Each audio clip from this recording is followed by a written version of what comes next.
નમસ્કાર મિત્રો, મારી યુટ્યુબ ચેનલમાં ફરી એકવાર આપનું હૃદયપૂર્વક સ્વાગત છે। આજનો ટોપિક છે મિત્રો કે એક ભાઈ હમણાં મને મળ્યા 10 દિવસ પહેલાં, તો એમને મને કહ્યું કે B12ની ઉણપ આવે છે। તો એમને કહ્યું કે B12ના ઇન્જેક્શન એક વખત નહીં પણ 2 વખત એમને એનો કોર્સ પૂરો કર્યો। આજથી 1.5 વર્ષ પહેલાં એમને B12ના ઇન્જેક્શન લીધા હતા, તો 1.5 વર્ષ પછી ફરીથી એમને B12ની ઉણપ આવીને ફરીથી એમને B12નો કોર્સ કર્યો। તો એમને મને કહ્યું કે મારા શરીરમાં B12નો ઉણપ કેમ આવે છે। એમને મને કહ્યું કે આયુર્વેદમાં એવો કોઈ ઉપાય છે કે જિંદગીમાં જીવો ત્યાં સુધી B12ની ઉણપ ના આવે। મેં કીધું હા છે ને, 100% છે। તો એમને કહ્યું કે મારા શરીરમાં B12ની ઉણપ કેમ આવે છે, વર્ષે 1.5 વર્ષે કે 2 વર્ષે ફરીથી મારે ઇન્જેક્શન લેવાની જરૂર પડે છે। તો મેં એમને કહ્યું કે તમે આ ઉપાય કરો, જિંદગીમાં જીવો ત્યાં સુધી B12ની ઉણપ નહીં આવે।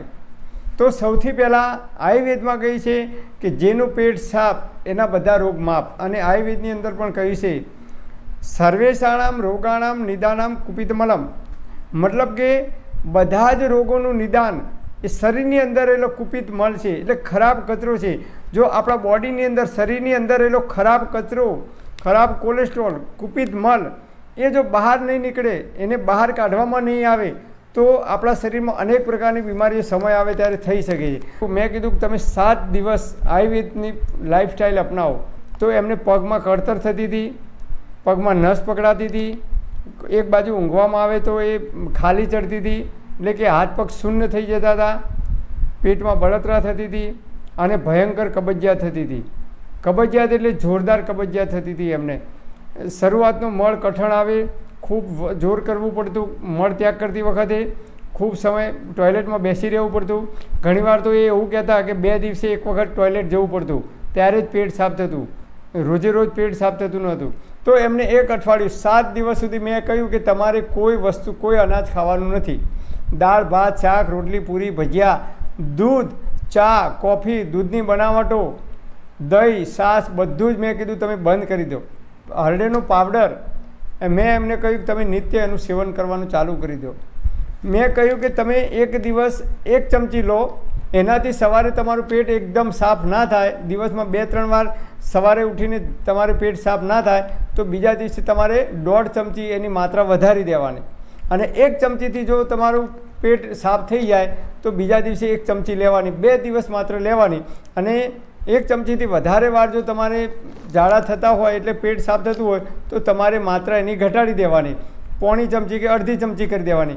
કારણ કે હરડે એ દરેક માણસના પ્રકૃતિ પ્રમાણે, દરેક માણસના શરીર પ્રમાણે અલગ અલગ લેવાની હોય છે। કોઈ 1.5 ચમચી કે 2 ચમચી લે ત્યારે જ એને પેટ સાફ આવે છે, અમુક લોકો અડધી ચમચી લે તો પણ પેટ સાફ થઈ જાય છે, અમુક લોકો 1 ચમચી લે ત્યારે જ પેટ સાફ થાય છે।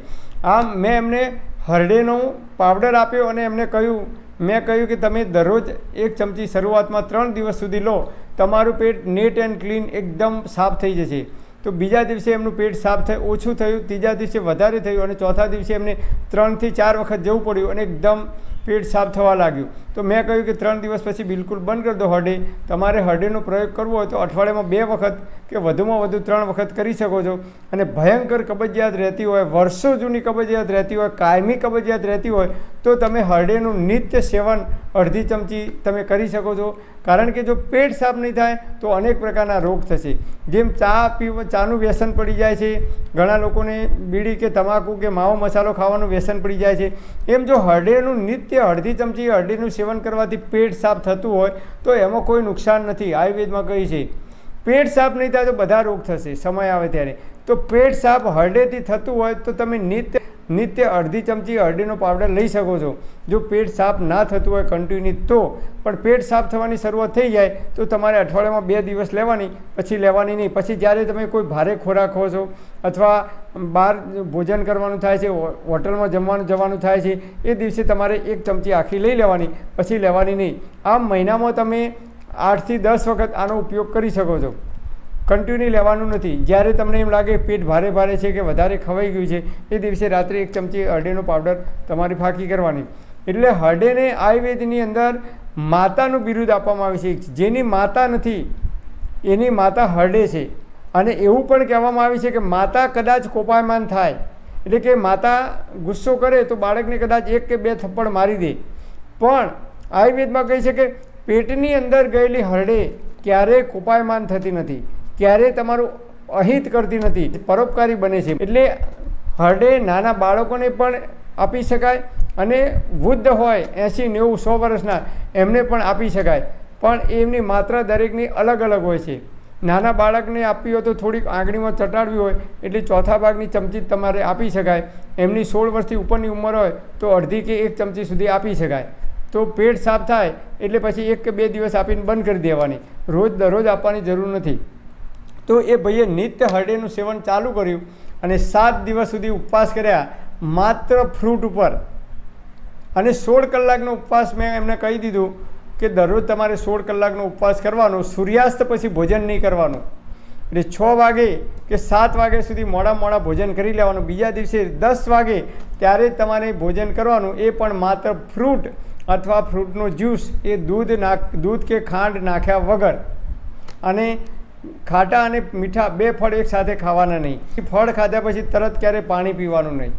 બસ આટલું પ્રકૃતિના નિયમોનું પાલન કરશો તો 7 દિવસમાં એમના પગમાં કળતર થતી હતી એ દૂર થઈ ગઈ. B12ની જે ઉણપ આવતી હતી, પગમાં નસ પકડાતી હતી, એ પણ પ્રોબ્લેમ દૂર થઈ ગયો ધીરે ધીરે. અને એ રાત્રે સૂઈ જાય અને ઉઠે તો સવારે એમને ખાલી ચડતી હતી હાથ પગમાં, તો એ ખાલી ચડવાનો પ્રોબ્લેમ પણ 7 દિવસમાં દૂર થઈ ગયો.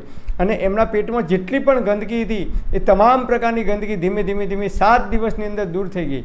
તો તમને પણ કોઈપણ પ્રકારની બીમારી હોય આપણા શરીરની અંદર તો આયુર્વેદમાં કહે છે કે લંઘનમ પરમ ઔષધમ, એટલે કે ઉપવાસ કરવો જોઈએ. અને આજનું મેડિકલ સાયન્સ પણ એને સ્વીકાર કરતું થઈ ગયું છે. અને ઇંગ્લિશમાં પણ કહેવત છે fasting is the best medicine in the world, એટલે ઉપવાસ એ દુનિયાની સૌથી બેસ્ટ મેડિસિન છે.